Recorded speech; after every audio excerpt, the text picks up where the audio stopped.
live. Okay, that was let's get some TenBaggers. That's our goal for 2023.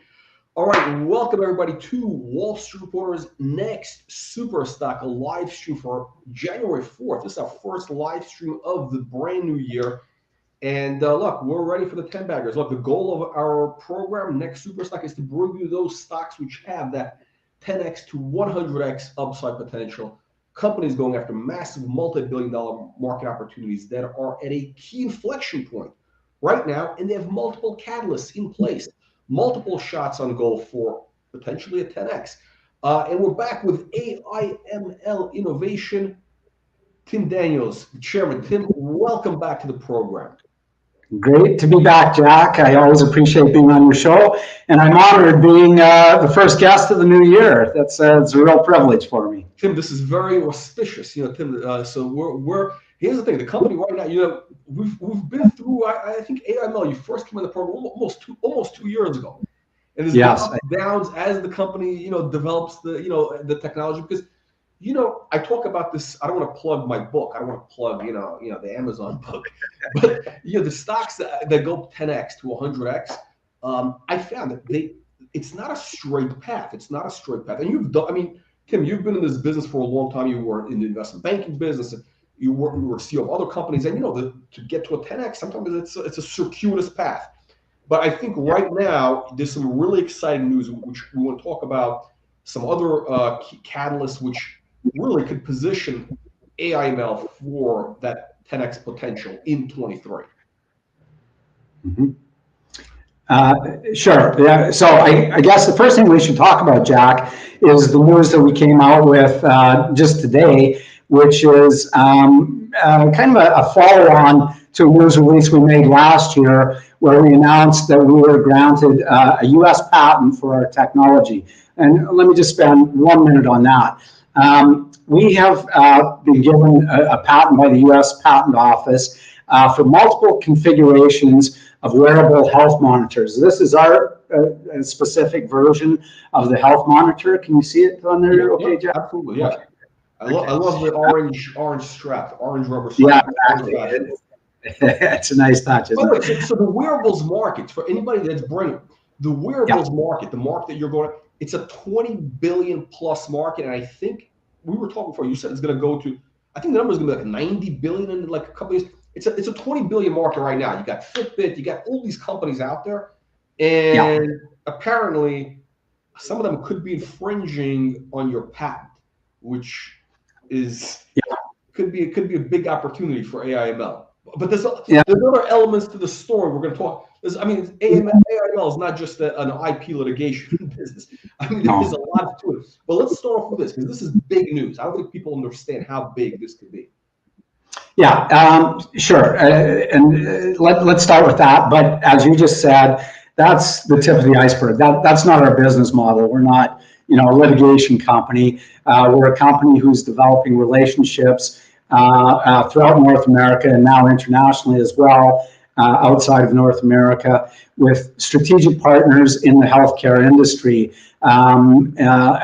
with respect to the use of our wearable solution. Now, our solution is a three-part solution. It's a wearable like this that aggregates the biometric data from the user, combined with a phone app, which applies our proprietary artificial intelligence to improve the readings and the feedback to the user. And all of that is then put up into a cloud platform, which is available on a subscription basis, which aggregates all the data for the user over days, weeks, months, and years that the user, their healthcare team, doctors, nurses, pharmacists, therapists, and so on, can all have access to on an ongoing basis. So it's a complete end-to-end solution designed to give personal and immediate and actionable feedback to the user with respect to their ongoing health concerns. So that's what we do as a business. But what we're not. How many patents do you, I mean, look, you have a very broad patent position. which like touches a lot of these aspects that companies like, I don't know if it's Fitbit or Apple or whatever, but there's a lot of these guys. I think Whoop, WHOOP. It's another. So there's a whole bunch of these guys out there. I think Google owns them, but there's a whole bunch of these guys out there, and it looks like, I mean, based on my understanding, is that they could be infringing. And here's what we know. We know there's validity to this because you already had, I think this is the last time we warned, you said you had a company that came to you voluntarily. They just contacted you out of the blue, saying, hey, we want to license your technology because we have a device. We wanted to get a patent on it, and we checked, and apparently you have the patent. So, we'll take you. You're absolutely right, Jack. It's a company out of San Diego by the name of MedWatch, which is developing a non-invasive blood glucose monitoring device. And they went to patent their device, and lo and behold, they found that we already hold the patent on it. So they did the correct thing, and they came to us and said, yeah, we want to license this technology, and you've got the patent, so let's do a deal. And so we did. So for the next 25 years, we get $10,000 per month cash, come rain or shine, plus 3% royalty on their sales, their direct sales, plus 10% on third-party sales. This is just like one tiny company. This is like one little company. And again, it's a very small company, but the whole business. So this is a drop in the bucket, but I think it's very important. It's a very important first step because this kind of validates what we've been talking about. Because listen, nobody contacts you out of the blue and says, "Hey, here's money." I mean, unless they have. So it tells me that there's something to this. So bottom line is. Where are you at now? Are you talking to, how far are you in conversations? Are you talking to law firms? Do you have a short list? Where are you at? Okay. So sure. So let me just back up and talk about the patent for 1 second. So our patent covers the multiple configurations of wearable devices for the purpose of aggregating biometric data, and that biometric data includes heart rate variability, blood pressure, ECGs, blood oxygen level, blood glucose, body temperature, and a few other measurements. So you're covering everything, basically. Right. So basically, our patent that's been granted now by the U.S. Patent Office covers the use of a wearable for all those purposes for the ultimate goal of monitoring and improving the health of the wearer. So I want your viewers out there to do this mental exercise if they're a patron of the Apple Watch or Fitbit or Google Watch or Samsung, and say to yourself, does my watch measure my blood pressure? Does my watch measure my heart rate or oxygen level or blood glucose level or any of these things? If you said yes, then that watch is more than likely infringing upon HealthGauge's patent, because we've got the patent that covers all that. So it's this this grand all-encompassing patent. Now, what does that mean at the end of the day? Are we going to be able to go out there and prevent every company, the Apples and Samsungs of the world from using this technology? No, and that's not the intention. The intention, in fact, in the courts, and I've had some personal experience on this in another company that I was involved with previously, where we defended our patent rights. And what ends up happening when you get into the court system is that the judges actually are not looking to award damages or to punitively award money to the company against the violator. What they're really looking to do is to have the two parties sit down in a non-binding arbitration setting and work out a licensed solution. And that's the ultimate goal of every patent case that goes in front of the courts. Is that's what the judge is really trying to do, is get an amicable settlement. And that would be our perfect world scenario as well, is to have all these various companies out there who are doing these various things to monitor and help the user improve their overall health and wellness, force them to come to us and in an amicable way license the technology from us, which we're more than happy to do. So, and how big can that be?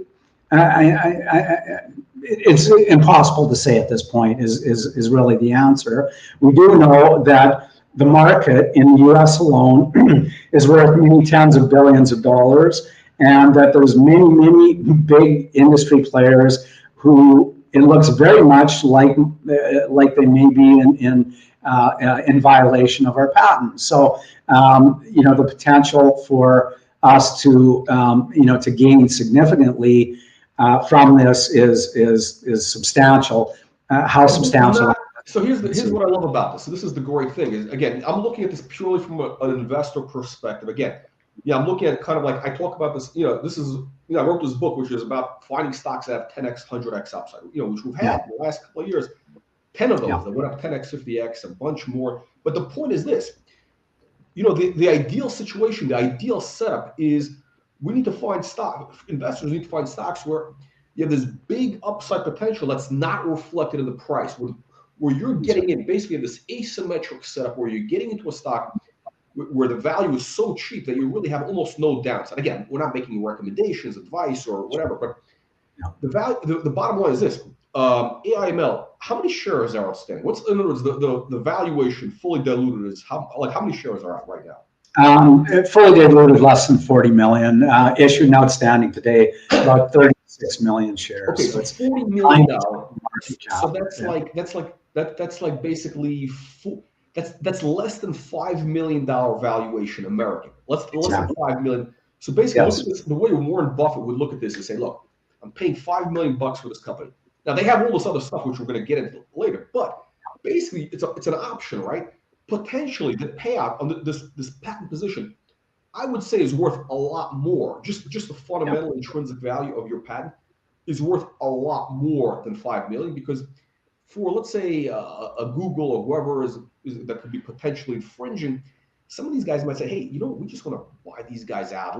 They're too much of a pain, whatever. Now they would pay much more than 5 million, but here, the way I look at this, the market is, let's say, 20 billion, the wearables market, right?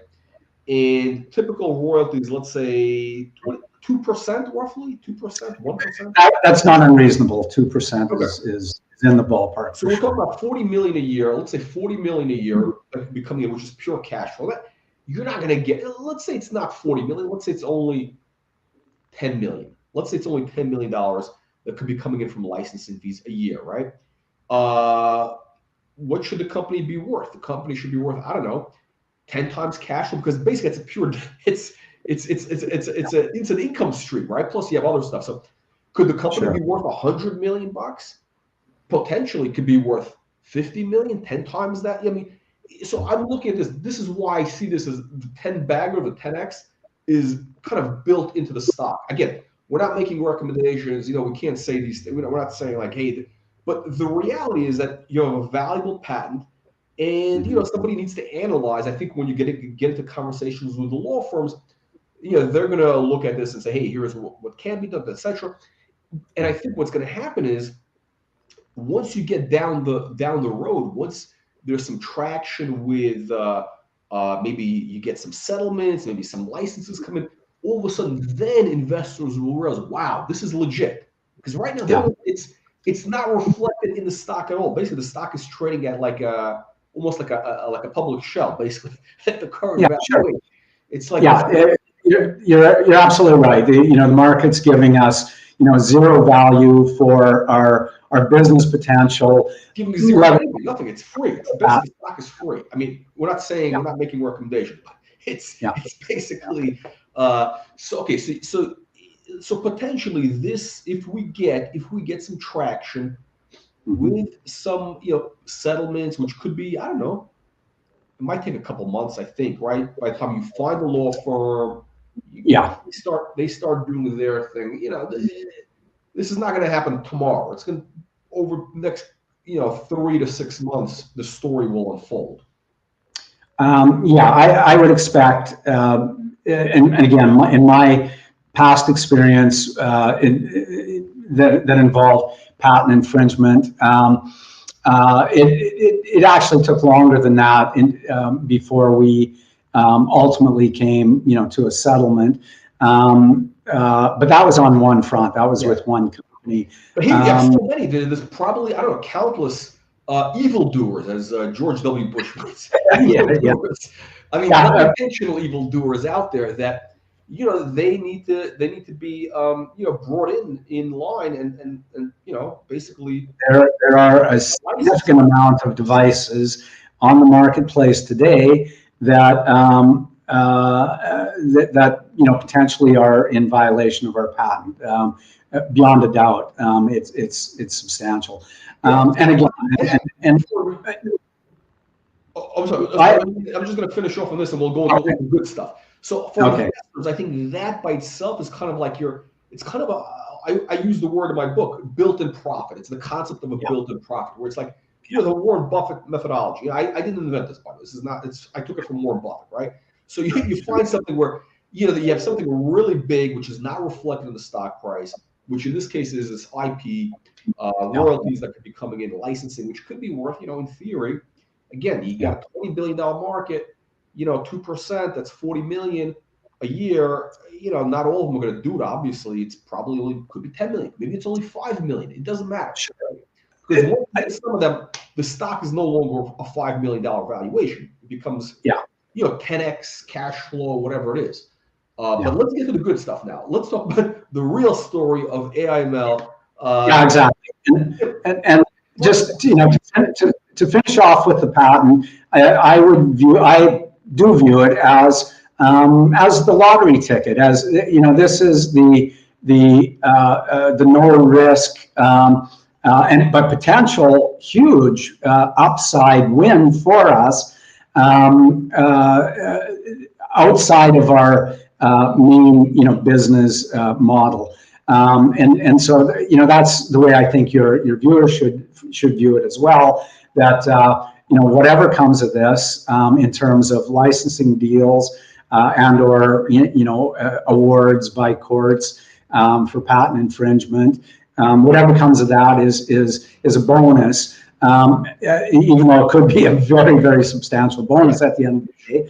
And there's been other cases throughout history of this. One that I recall quite vividly and fondly is every car today, with electric seats, you notice on the side of your seat, it's kind of the little buttons in the shape of a seat itself. Where the back goes, back and front, and the bottom goes up and down, and it's kind of in the icon shape of a car seat. Well, that was actually patented by this little German engineer inventor, and every car company literally stole it from him and ran with it. Well, at the end of the day, he won patent suit after patent suit after patent suit, and came away with multiple millions and millions of dollars from all these car companies for infringement on that simple little idea. And that was a classic, David versus Goliath scenario, where one little guy is taking on, the huge car industry, and walked away with his pockets absolutely full, because these companies were infringing upon his patent. So they're certainly they may not even know about it. It's just like in your case. Exactly. These guys probably thought, hey, no, but this is the kind of look. This is that's just business. It's there's rules. Exactly. Rules right? So so while that whole segment of our potential business goes on its own course, because it doesn't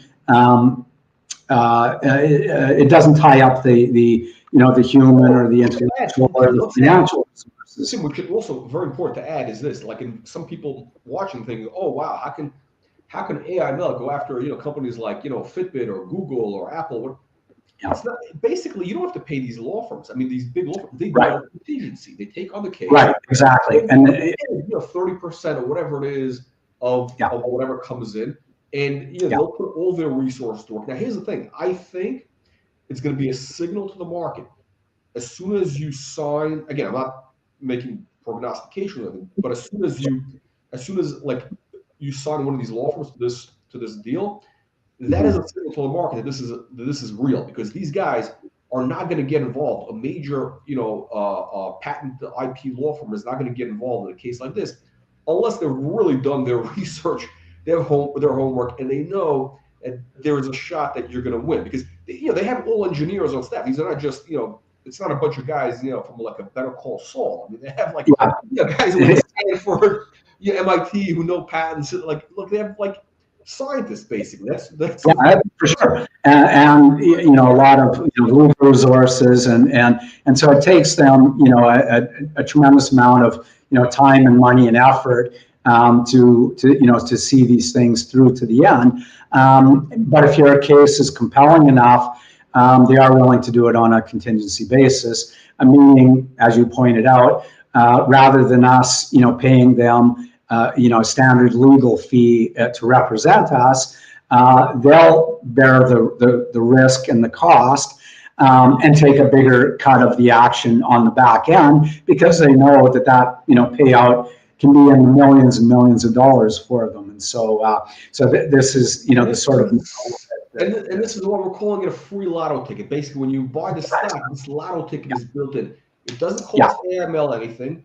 And That's right. You have potentially, I mean, you look at I think there's a significant probability of something good happening. I'm basing that based on the precedent of this royalty that you're getting from this company that came to. So I think that's why I'm excited about it. That's why I think there's potentially this path, for potentially a 10x upside based on settlements, royalties, and and the cash flow coming in.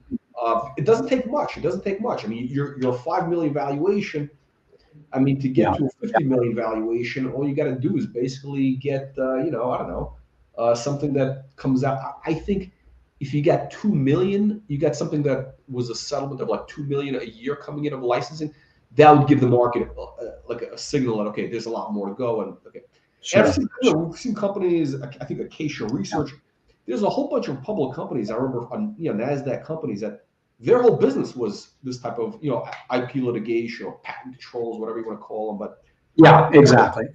Let's talk about, it's been a while since you were on. Can you give the audience really a snapshot of the business model of the old technology, because you have a couple of different divisions. You have HealthGauge. Give us the whole snapshot of what you're doing.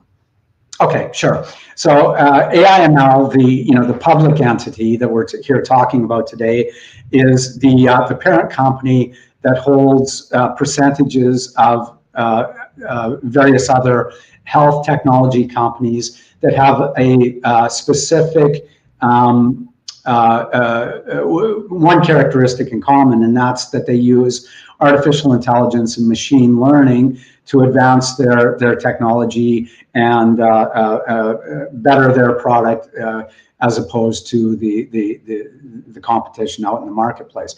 So what we specifically invest in is health tech companies that have artificial intelligence and machine learning, intellectual property attached to their products and services. So the first company that we invested in, that we now own 100% of, is HealthGauge, and that's the one that we've been talking about. And HealthGauge is this complete end-to-end health and wellness solution that gives the user immediate and actionable feedback on all the same sort of things. When you walk into your doctor's office and sit in front of your doctor, for the first 15 minutes, he's taking your blood pressure and listening to your heart and checking your pulse and checking your temperature and so on and so on. So everything that the doctors will routinely do in the first 15 minutes of that checkup, which tells them a lot about that individual's state of well-being at that particular moment. Our wearable is able to do that for the wearer 24 hours a day, 7 days a week, under all scenarios. while you're asleep, while you're exercising, while you're stressed, when you're hungry, when you're smoking, when you're flat out drunk on New Year's Eve. It's aggregating all that data, loading it up onto the cloud, onto your platform. So for the first time, your doctor actually is getting, biometric information on you, on the user, that's really meaningful because it's reflection of real life scenarios, as opposed to the once a year or once every 5 years when you're sitting in the doctor's office having a checkup. So it's giving much more meaningful data to the doctor, number one, but also to you as the wearer. And we have many examples of that amongst our wearers. A good friend of mine actually was just recently down in Mexico, and he's had a history of heart problems. And while he was out on the golf course in Mexico, he wasn't feeling well. Checked his health gauge device. It was showing that his blood pressure was up, his pulse was off, his body temperature was up. He went into the hospital immediately, and lo and behold, he had some issues that needed, to be addressed immediately. We've had several other examples like that of our wearers who have been able to take immediate intervention action based on the feedback that they're given immediately from their watch. So that's on an individual basis. Big. Basically there's already been documented case studies of where literally, we say life-changing. This has literally been, a life-saving device. Absolutely. They're alive today because they had the health gauge device. Absolutely. Now, on the other side of the ledger, besides the wearer, you've got employers. For example, one company that we've been in discussion with is a very large transportation company, trucking company. They have thousands of trucks on the road, 24 hours a day, 7 days a week, all over North America. They need to understand the physical well-being of their drivers on the road. These guys are pulling, long hours, driving through, snowstorms, stressful situations. They've got deadlines. Some of them aren't the healthiest individuals to begin with. By throwing our device on the wrist of these drivers, the company has access immediately to the health and well-being of all those drivers on the road. So it not only makes the drivers safer, but it's giving their employer, the company, access to information that is very meaningful to them, where they can contact the driver, get him off the road, because he's a problem. But from a business standpoint, basically what it comes down to is they're paying a couple of dollars a month for the device, or but really from the liability standpoint, because again, this is in America, right? Exactly. IP litigation. This is even bigger because look, these guys pay massive insurance premiums because these trucks. Exactly. It's a big problem, right? These are multi-million-dollar cases when these things go bad, right? This is like millions of dollars, right? With a trucking accident. So I think if basically these companies know, okay, this driver, because it's very important that these guys have a certain amount of sleep there, and those are like insurance related issues. So basically they're paying you, I don't know, $50 a month or whatever it is for the device. That could reduce their insurance premium by a couple hundred. I don't know what the numbers are, but I think the insurance companies, there's something to be had here. I know we talked about it. Beyond a doubt, the insurance, you see, that's the other one, is the payer. So, there's all sorts of discussions that we have ongoing with various employers that have interest in the device for the logical reasons. They've come to the understanding that healthy employees is good for business. Another company that we've been in discussion with, again, a major multinational corporation with a couple 100,000 employees around the world, and they have a significant percentage of their workforce that has high blood pressure, and they discovered that that monitoring that and taking care of that in time, it's the old Ben Franklin saying, a stitch in time saves nine. From the company's point of view, if they're able to prevent a heart attack from happening rather than reacting to a heart attack after it happened, it's not only good for their employee, it's good for the business, and the insurers love it too. And those are the other discussions that we've got underway now, as well as with numerous insurance companies that see the immediate benefits from wearables like this, and are prepared to give discounts to their customers, the insured, if those insured wear our device and the insurance company sees an improvement in their overall health. Maybe their blood pressure comes down, maybe their activity level goes up, etc. So those sorts of things will help reduce the premium and therefore save the insurance company at the end of the day tremendous amounts of money on payouts. And so they're happy to reimburse the wearer for these devices because at the end of the day it saves the insurance company huge money. That's the model. That's really what we've been in development on for the last 18 months or so, is those sorts of relationships, and they're coming through to fruition now, where we're getting into a position where we're going to be able to start to announce some of those strategic partnerships. The other thing is this, which we haven't talked about, is the kind of the outside of the B2B side, where you're dealing with big companies, insurance, etc. Yeah, is the actual just consumers, because there's a lot of people who have, they may have an elderly parent, or who might be living alone. There's we have an aging population, right? Not just in the U.S., all over the world, Japan. I'm just using that as an example, and they love these types of devices there.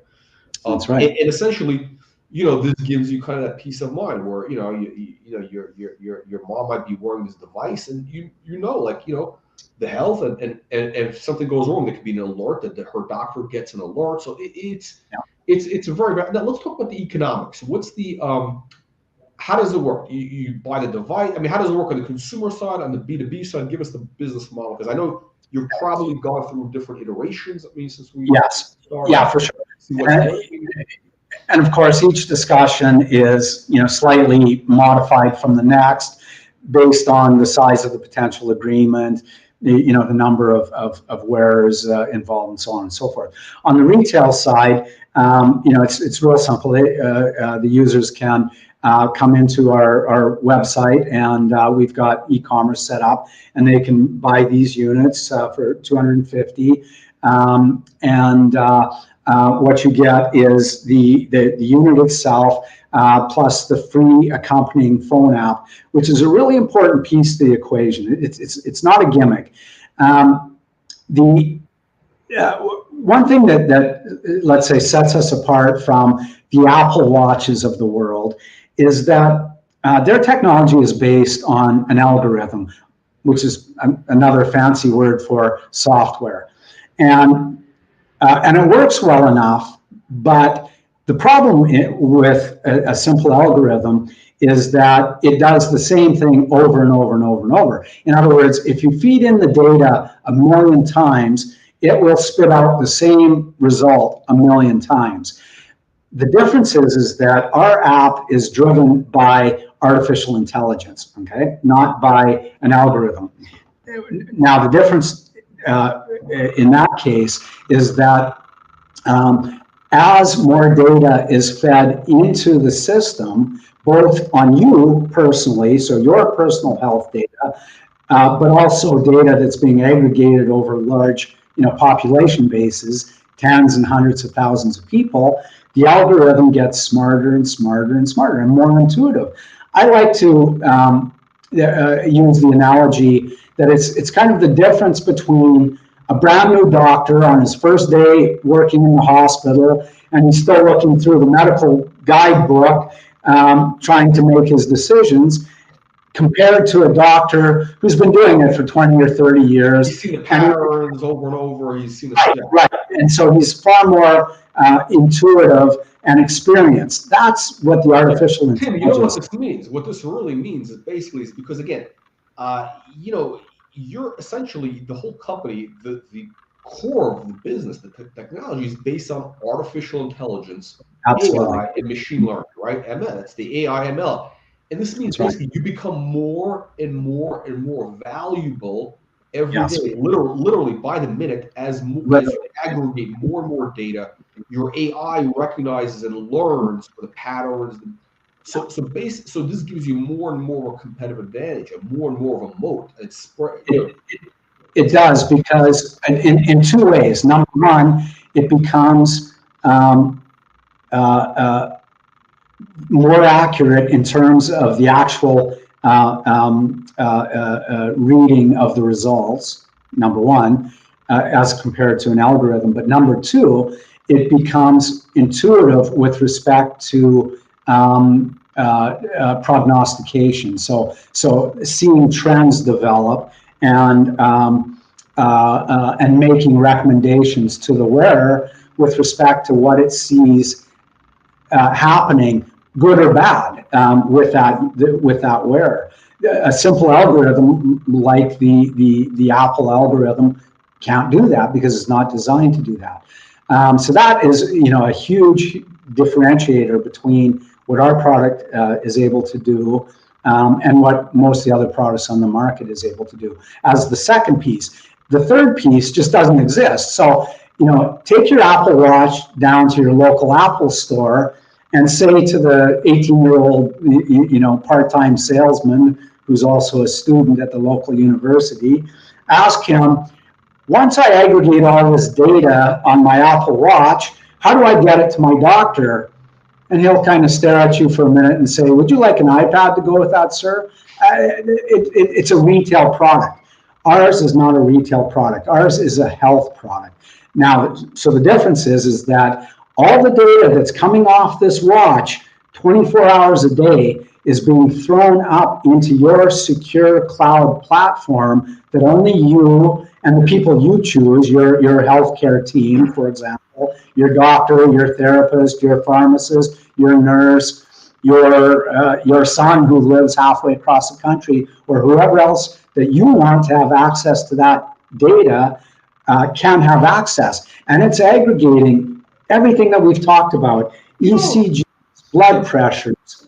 Yeah. One of the things I just realized, you have all these clinical trials, because, you know, we work with biotech companies right now, and, you know, they all have clinical trials going on, right? And that's a huge business. I think this is something where definitely they would want to have this device in some of these trials, because this would actually give them real-time data on how, you know, what kind of drug interaction there is. I think this is the opportunity for what you're doing is a massive blue sky. Now, I think you were getting a is this registered as a medical device, and you're getting FDA approval to be sold as a medical? What's the status right now? Okay, so we are going through the FDA approval as what's called a Class 2 medical device, again, which will absolutely set us apart from any of the other competition out there. And you do that on the basis of one measurement at a time. So we've started with blood pressure. Why blood pressure? Well, because it affects such a tremendous percentage of the population, and we know how accurate our watch works with respect to blood pressure. It's reading as accurate as the medical grade blood pressure devices that you see in doctors' offices and so on. So we are in the process right now, and have been for a while, with the FDA to gain our approval as a Class 2 medical device, specifically for blood pressure. How long does that usually take? Because I know I think you put in the application back in the summer, right? Yeah, we did. So the first piece of the validation work has been underway at a facility called ST Innovations, which is affiliated with the University of Alberta, and their health and health tech department at the university. And so they're undertaking a clinical study right now on blood pressure, and we are expecting sometime this quarter, first quarter of 2023, for those results to come out. And little spoiler alert, we know that the testing is going very, very well. We're pleased with the results that they're seeing there. So the validation is holding up well, and so this is looking extremely promising for us to gain approval as a Class 2 medical device for blood pressure, which would be the first and only wearable to achieve that, in tandem with us having the patent. Now, what that does for us in terms of opening new doors, we've been in discussion with a couple very large, very much household name chains of pharmacies across America that have shown a great interest in carrying these products in their pharmacies once we achieve that Class 2 medical device status as for blood pressure, a medical device for blood pressure. So bottom line is, Tim, you think that you might get the FDA approval this quarter? So no, not the FDA approval itself, but the validation work that goes into the submission for the FDA. It's always difficult to predict when a government agency like the FDA is going to finalize their paper shuffle and come out with an approval. But we have good rapport. Our certified agent is in constant dialogue with the FDA, and it certainly looks doable in the first half of 2023. Okay. Of course, the FDA will never guarantee anything. But that's another upside catalyst, because absolutely. As I'm looking at this purely like in the Warren Buffett world. Okay, what is this? If somebody's buying this as a business, right? They're paying $5 million for this business. What's the upside for the asset to increase? I really don't care about the revenues. I care about the asset being worth more, because then somebody else will pay more. That's the reality of the market, the venture capital market, right? So you have the patent litigation, potentially that could be a game changer. That's a 10x upside potential. You got the FDA approval as a medical device. That could be by itself worth millions, because now you have the possibility of generating the revenues from that. So we are without peer. Getting the FDA approval as a Class 2 medical device for blood pressure on our wearable sets us apart from anybody else out there. Nobody else has that. What's interesting is the company. I mean, generally speaking, I mean, you've been running. I mean, you're relatively for essentially. Look, really, the company is essentially a startup, if you will, in the reality of the world, right? It's an early stage development company. You've been running a pretty tight ship based on the resources you have. So somebody looking at this as basically they're making a bet $5 million, and what the downside is I think it's kind of limited. Where it's gonna, you have all these multiple shots on goal. Basically, they just have to wait till one of these things takes off. It's kind of like those I don't know, different cities. Like if you walk in Midtown Manhattan, like on Second Avenue, you see they used to have all these like 4-story buildings, little grounds, and eventually those things get knocked down. Somebody puts up a 50-story in the same spot. So if you buy one of those buildings that's kind of in the way of that, I mean, at some point, all you got to do is just wait. You don't have to do anything. You just sit there, you collect your rent. Even if you don't make any money, at some point somebody's going to offer you, $50 million for your building, which is basically worth nothing, because they're in multiple ways. I think this is kind of the case here. We clearly have multiple irons in the fire, any one of which, in my opinion, could make us worth many times more than where we're currently trading. We're at less than 10% of our high from a year ago, and I know the health tech industry in general has kind of got kicked in the teeth in the last year, but wrongfully so, because what happened is the general public has tied the health tech industry to the pandemic in the early days. Yeah, where this is a long-term. You're part of really a mega trend. This is where in the first inning of, not even the first inning of a mega generational trend. And what's crazy is, like the teledocs. By the way, Kathy Wood, she loves teledocs. She thinks this is going to be the next big thing, and I think she's right. But here's the thing. 2 years ago, all of a sudden the market went crazy for the health tech stocks. This is when, if you had the news you have right now, you'd be worth, 100 million, 200 million easy. It's possible, yeah. And I think that right here, there's really a path for that, because again, all you got to do is just get some traction, and then the market's going to reprice the stock. And again, we're in a bear market. You also got to realize we've been in a bear market for 2 years in innovation, and it's not. This is, at some point it ends, and then the market starts paying full price for upside potential. So I think, again, multiple shots on goal. What's happening with the business you have in Europe? What is it? Tech to Heal. Yes. Yeah. So Tech to Heal is a company out of France that we have roughly 10% of their global interest, but we own 70% of the North American market, and that's really what our goal was to tie down the rights to their products throughout the North American market.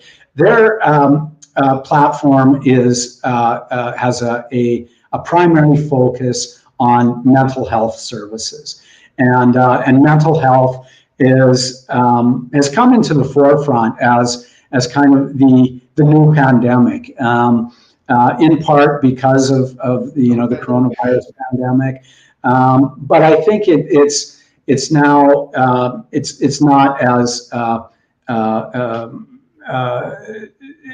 there was a stigma attached to mental health issues in the past, and now I think people are willing to bring it out into the open.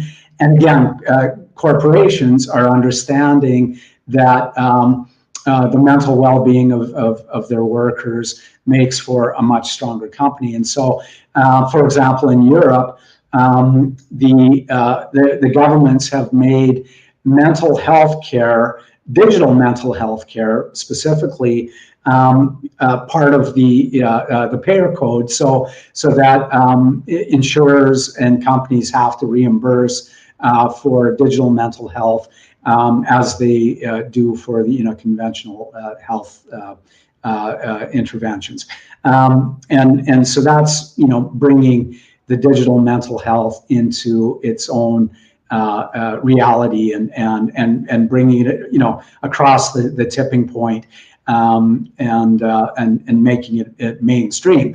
And Tech to Heal has some of the leading technology with respect to that in France, and it gives us some diversification. So diversification both across product lines, but geographic diversification as well, because while HealthGauge is primarily focused on the North American market, but starting to make inroads in other places like Southeast Asia and so on, Tech to Heal is primarily focused on Europe, but also has some strong connections into South America. So the investment into Tech to Heal and their mental health platform, diversifies us across product lines and geographically, and allows the companies to leverage off of each other. So, for example,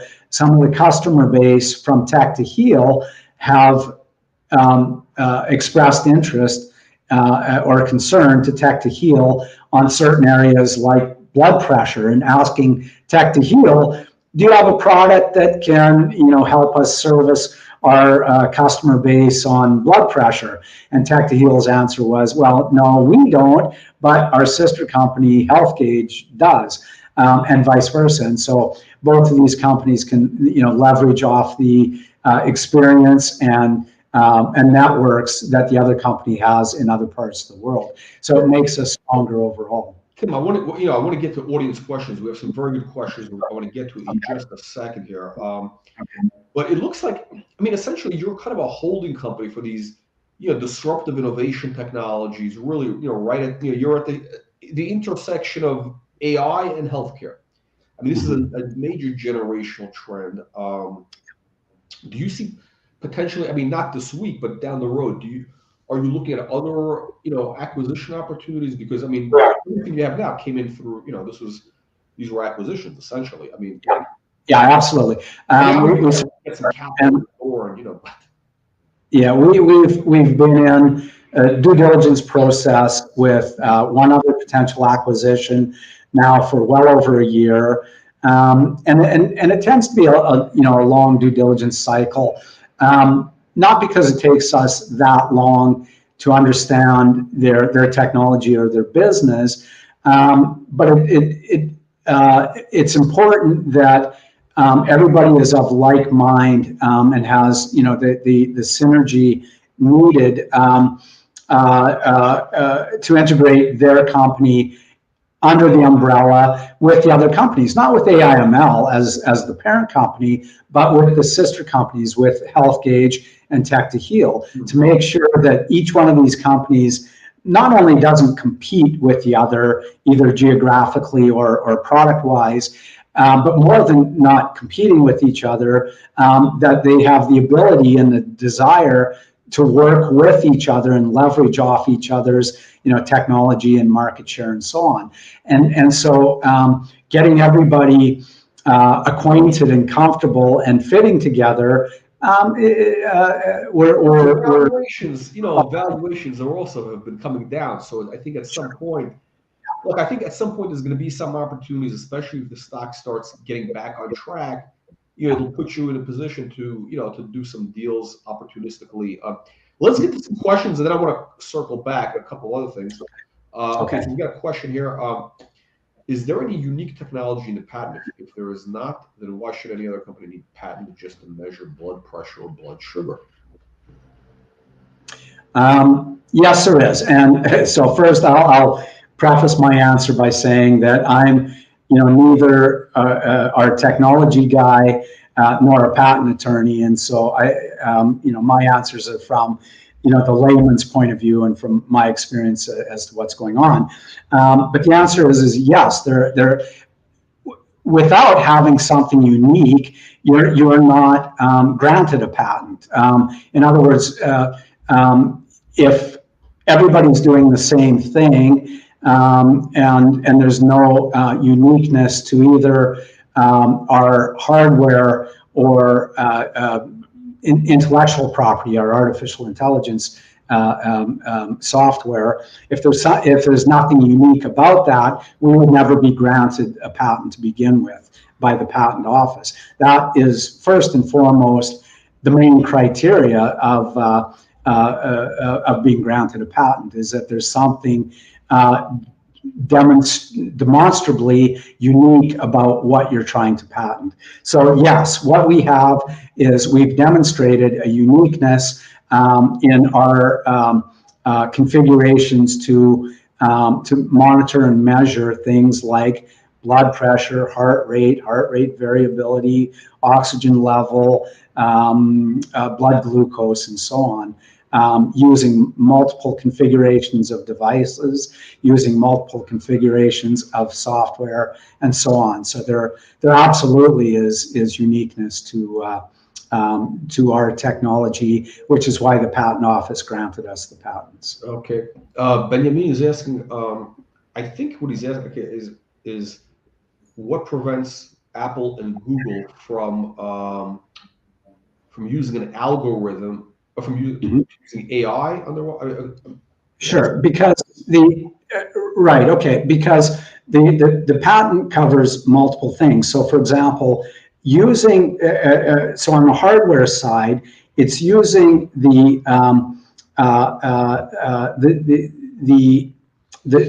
types of hardware that are found in all the different wearable devices for the purpose of measuring blood pressure.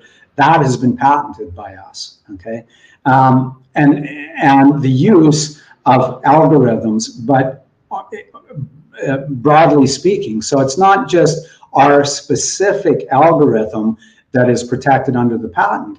It's the use of an algorithm and artificial intelligence applied to those algorithms for the purpose of monitoring or prognosticating medical outcomes.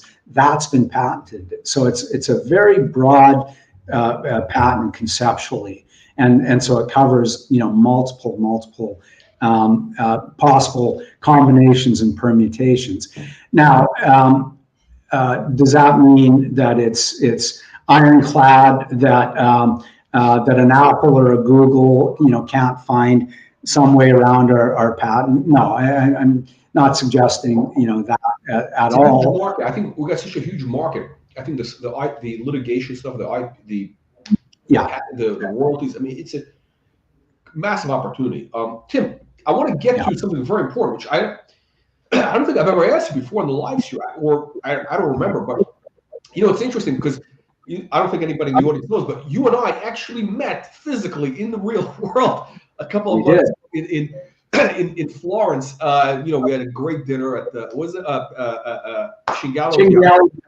The truffles, it was amazing, and you're a great tour guide.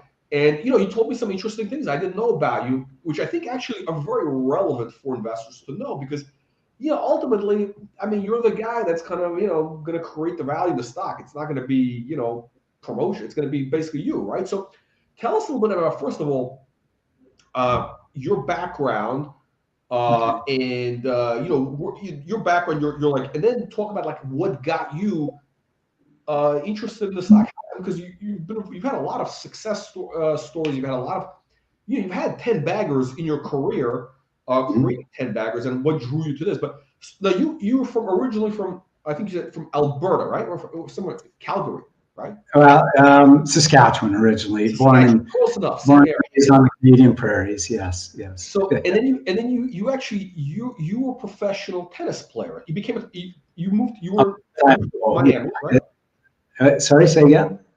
Tell us the story. So you moved to Miami in the U.S. Yes. That's all very true. I went to school in the U.S. Played tennis for a number of years. At a high level. I mean, don't be so modest. I mean, you said you won the Davis Cup. High level. I played on primarily what was called at that time the Grapefruit Circuit, which was a southern U.S. Primarily based tennis circuit of second tier tennis professionals, or some of the top players who are coming off injuries and looking to retune their game and that sort of thing. Like John McEnroe, like Andre Agassi, that type of guys. Yeah, sure. So they all had their day, playing in the Grapefruit Circuit, either before they were top 10 players, or at some point when they were coming off injuries and that sort of thing. And so it was a competitive circuit for sure. And so I did that for a number of years, and I think that it honed my competitive nature and spirit. And you want to win. I mean, is that right? I mean, you're in this to win, I'm assuming. Say again? I missed what. Win. I mean, AIML. I mean, this yes, absolutely. Yeah, beyond a doubt. Beyond a doubt. I think that whatever you do in life, do it to be your best. And if you're not going to be your best, whatever that means, because not everybody can win. Every day, somebody walks off the court winning, somebody walks off the court losing. And I got to say, some of my most memorable matches in my life were matches that I lost because I played my absolute best and it just wasn't quite good enough. But I knew I played my best. And that's what life is all about, is every day you go out there, you give 100%, you do your best, you go out to win, and you don't always win. But you know what? What I've found in life is that I learn more from my mistakes than from when everything is going good. A good friend of mine is a commercial pilot, and I'll go up flying with him in his Bonanza. And when we're up at 15,000 feet, he'll say, "Take the stick," and I'll say, "I don't know how to fly a plane." He said, "Just grab the stick and hold it level," and I do, and it's dead easy. Flying a plane when it's flying level like this is really simple. What separates that from somebody who really knows how to fly a plane is being able to fly a plane when there's a problem. and that's when you know that you've actually learned how to fly a plane. And life is like that in all aspects. We've all had our ups and downs, our wins and losses, and the losses make us stronger and make us better, and we come out the other side. So after the tennis thing, I mean, you were living in Miami. Then I think you got into investment banking. Talk to us a little about like kind of your background in the banking world, and then some of the companies, because you had some very interesting situations you've been involved in. Yeah, sure. And I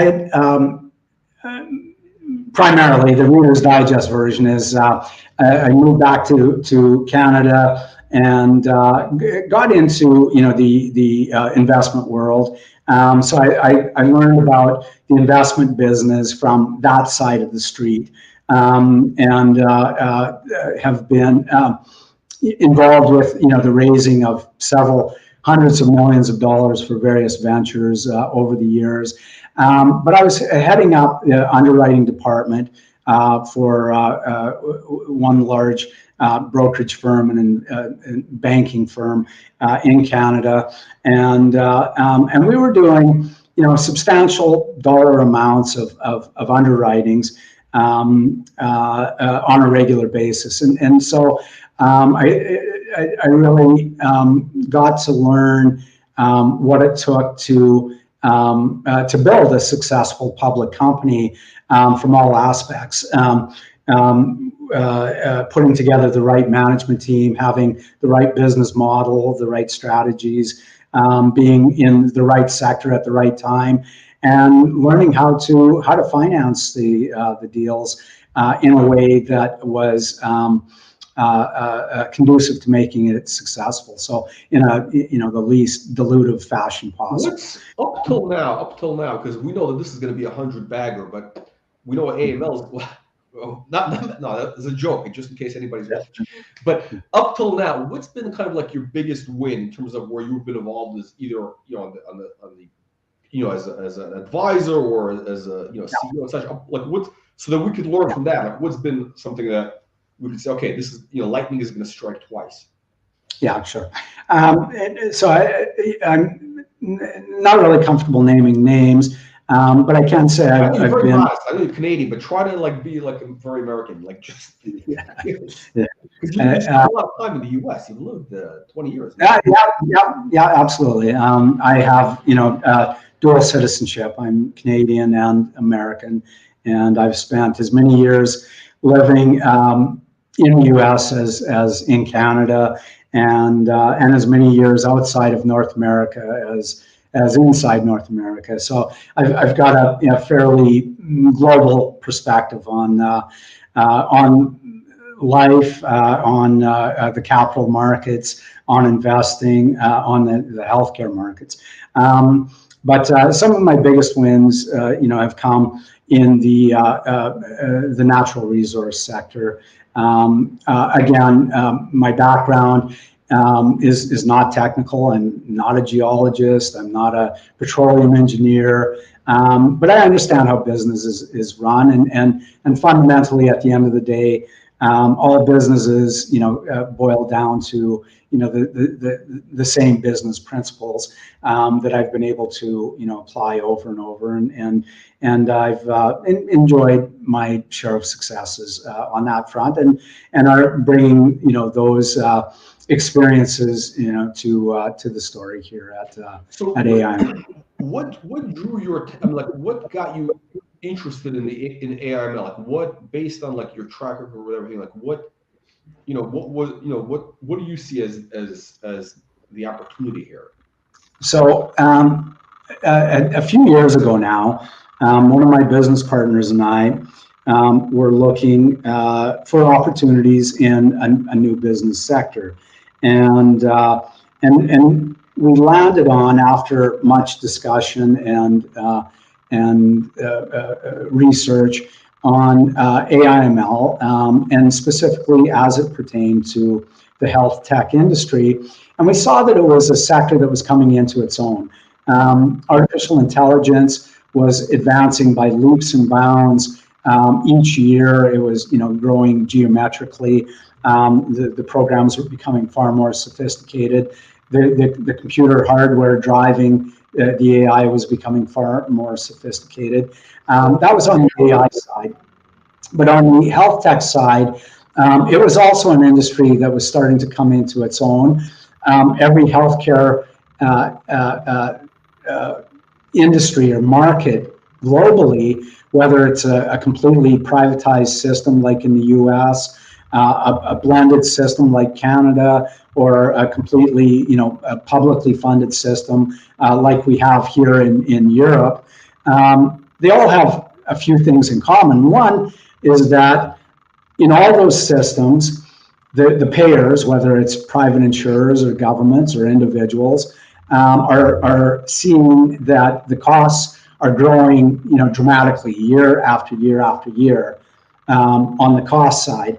And on the other side of the equation, meaning the recipients of healthcare, they're finding that the quality of healthcare has been diminishing year after year after year. And so it's a system that was crumbling. The infrastructure that drives healthcare globally is under great stresses. I was just reading the other day, for example, in the U.S., over the next few years, they're going to be short. You're going to be short something like 100,000 doctors. These are the realities that these resources are being stretched incredibly thin, and everyone is looking for ways to take up the shortfall. And it's like this is the right place. I mean, again, talk about this, in the TenBagger blueprint. I mean, you're part of a major mega trend. And the theme, right. Now the theme, the health tech theme, it was hot, 2 years ago with the pandemic. It's cooled off, but this is not going away. I mean, people need health, and not going away at all. More and more sick. Yeah, not going away at all, because this is the new normal. We've now found newer and better ways to take some of the stresses and burdens off the healthcare system. The pandemic acted as a catalyst to put it to the forefront of people's minds, where for the first time, let's say chronic patients, maybe pregnant women or diabetics or people going through pain management and so on, that normally were visiting their doctors weekly or monthly or so on. All of a sudden, through the pandemic, they couldn't do that. They still needed the attention, but they couldn't physically get in front of their doctors. And for the first time, the general public was understanding the role that health technology could play. That isn't going away. We now understand that this is the new normal, and that these technologies will supplement going forward how medicine is administered forever. Tim, I'm looking at this from an investor perspective. The way I see this is, look, you're basically paying $5 million for the business. You have multiple shots on goal, any one of which could, potentially be, a really a moonshot. I mean, the IP litigation, that could be something that, in theory, I shouldn't even say the word in theory, but look, based on, we already have traction. I mean, there was traction because of you had the companies paying royalties right now. So based on the patent. So I don't think it's a question of if you're going to get revenues coming in from the patent litigation stuff. It's because we already have a precedent, right? So I think it's just a question of how much and when. And, in theory, if that brings in, let's say, all of a sudden, you get a couple of licenses and $10 million a year is coming in from royalties, which is not crazy. Again, it's a $20 billion market, right? Yeah. So, if you get 10 million a year revenues coming in, I mean, I'm not putting words in your mouth. But I'm looking at what's the upside for the stock. Whenever I look at any stock, I would say, okay, what is the potential path for it to be a 10x, a 20x, a 50x? But here, in theory, it's going to sound like a crazy number, but if you get 10 million in revenues coming in, if it comes in quickly, I mean, the stock could go to a couple bucks because you only have 40 million shares at 50. Yeah, that would be only 100 million valuation. And we've had stocks go from nickel to 250.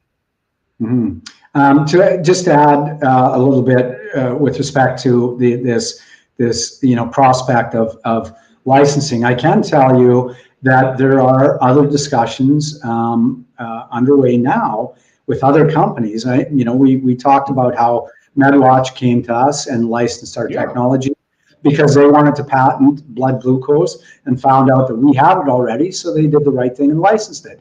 We are in discussion with some other companies along the same lines where they are interested in licensing our technology because they've developed products and now realize that they're in violation of our patent. And so, again, they're taking the correct path by coming to us and saying, hey, let's talk about this. So there are other discussions that are underway right now. So it's not theoretical what you're talking about, the potential for us to see significant revenue coming in from other companies licensing our technology. And again, that's all free money for us because we've done the work. It doesn't cost you. It costs you nothing out of pocket. And basically, it's all these law firms will do it on contingency. So it's essentially, it's an incredible setup. That's why I think the stock is kind of, we look for these types of asymmetric setups where the downside is limited, and you have this blue sky upside potential. So again, you're basically an investor is paying $5 million for this, for something that could be potentially worth a couple $100 million based on multiples of cash flow, net present value, what could come in from patent enforcement, and then you have the other business. You have the actual business also, which is you were waiting for the FDA approval as a medical device. You have incredible stuff there. Sorry, Jack. Just to finish the story about why ultimately I got involved with artificial intelligence for healthcare.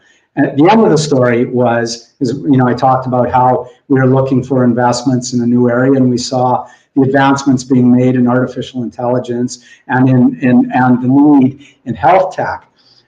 But what really put me over the finish line was I was talking to a very close friend of mine who owns a hedge fund in New York, and he does a lot of business with Jack Ma, Alibaba fame. And he and Jack Ma, the other guy. Yeah. And so my good friend and Jack Ma were discussing what area of investment that they're looking to collaborate together on a new area of investment. And they landed on the digital health tech field. and so when my friend asked me, so what have I been working on? I said, well, I just started up this little AI health tech company. He said, as a matter of fact, Jack Ma and I were just discussing getting into that same business. So I said, okay, I know I made the right decision. If these two guys who are a lot brighter than I would ever hope to be decided that health tech was a good place to be in, and it was good enough for me too. Yeah, look, I mean, here's the reality is, look, this was, the market got a little bit ahead of itself a few years ago. Yeah. Health tech, AI, digital health, and the stocks. I mean, again, this story 2 years ago would have been a $2 stock. I mean, you were trading at like $1 plus, right? So that's right. But the reality is this, this is not like that's it, it's done. No, we're just in the early stages, just kind of like in the computer industry, to use that word. I mean, like, when the Apple came out in the early 80s, okay, and the stock went crazy, all those stocks went crazy, and then, and then when they crashed because, the markets, whatever, everybody said, oh, the computers, I mean, that would be like saying, hey, the computer thing is over. People were saying in the 80s or whatever, even in the 90s, this computer stuff is like, yeah, it's overrated.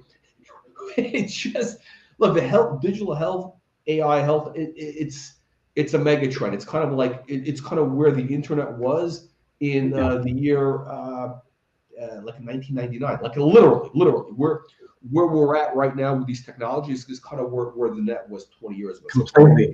Completely. And I think it's just a question of time. It's a question of time. I don't know if it's, a few months or it could be a year, whatever it is, before all of a sudden something happens and health tech becomes a red hot theme again. But meanwhile, AI is hot. So I think that when investors start to see you as an AI play, which you really are, that's right. You're an AI play in health. Exactly. That's right. It's going to really get the stock moving because again, AI is going to be a big theme this year. You got this chat GPT thing. You got all sorts of exciting things happening. Tim, okay, let's wrap up. I know you're a busy guy. What kind of news flow can we expect from you? Because you've been quiet for a while. What kind of news flow can we expect from you in the next month or so? Can we get things on a regular basis, some updates? Absolutely, and that's our intention going forward. I mean, it's always a bit of a tightrope walk because I mean we're a little outfit and everybody wears multiple hats and there's only so many hours in the day, and so do you devote your time to building the company or devote your time to talking about the company? And of course, the reality is you need to be somewhere down the middle between those two. You obviously have to build the company, but then the other side of it is true too. You have to get out there and explain to the world why they should be excited about you. We've been over the last year now spending a tremendous amount of time building the company. And now it's time to spend a little more energy, a little more of our bandwidth, talking about what we've accomplished and what we expect to accomplish over the next short while. So we are committed to a regular news flow here going forward, and expect updates regarding. I had mentioned that we've got validation work underway on the advancement of the use of our product as a medical device for blood pressure. We're expecting to have results from that we can talk about shortly, and again that opens a whole new world of possibility for us as being the only device out there with a Class 2 medical device clearance for blood pressure. Besides that, there's numerous strategic partnership workflows underway, and some of those we're going to be talking about in more detail over the coming weeks and months as well. So can we expect to see, like at least 2-3 news updates a month going forward? Like at least I think that's a very realistic target. I know you have it. I mean, you've always had stuff going on. It's like but we should really get the word out to the market now. Absolutely. The stock is so undervalued, like it's crazy. People need absolutely. And it's time to spend a greater percentage of our bandwidth internally on telling the world why we're this great little story and why we believe we're worth much more than where we're trading at right now. So we're going to make that effort now. Okay, excellent. Tim, thank you again for joining us, and thank you everybody. And we'll see you again on our next live stream. Hopefully in a couple of weeks we can get an update. Hopefully we can see some good news, maybe some on the IP front, some royalties coming in. Would be good to see. Absolutely, that would be fantastic. So stay tuned, Jack. It's always a pleasure. I really enjoy our talks. Tim, thank you very much. See you guys in the next live stream. Bye now.